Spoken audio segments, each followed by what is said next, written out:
7-8টার মতো চিংড়ি মাছ নিছি আর জাদা মশলা। আর এই তো দেখেন সরষা।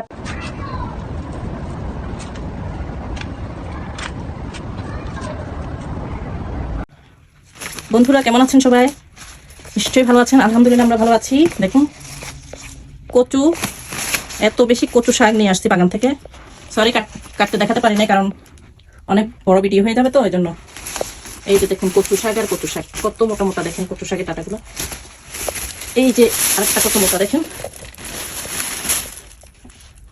এই যে দেখুন সব ডাটাগুলো অনেক মোটা মোটা, দেখেন কতগুলো ডাটা,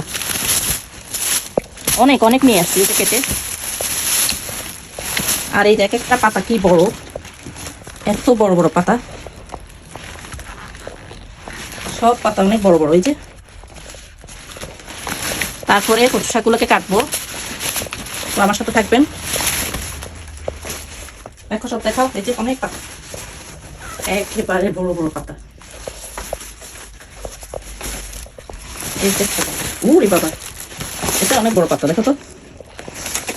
এই যে অনেক বড় পাতা, আহা একটা ছাতির মতো না, দেখো কি মোটা, অনেক মোটা। দেখুন বন্ধুরা, এই কচু শাকগুলোকে সব আমি প্রসেসিং করে রেখে, এই যে ডাটাগুলোকে সেপারেট করব, এই বলে বলে নিব। এই যে বল নিছি, পাতাগুলো সেপারেট করব। এখানে ডাটাগুলো আগে নিয়ে ফেলতেছি। এই যে ডাটা সব এখানে রাখছি, ডাটা আর পাতাগুলো পরে কাটবো। এখানে পাতাগুলো রাখতেছি, কি মোটা, দেখুন কি মোটা। এটাকে এখানে রাখতেছি, পাতাগুলো সব আলাদা করবো, অনেক বড় পাতা।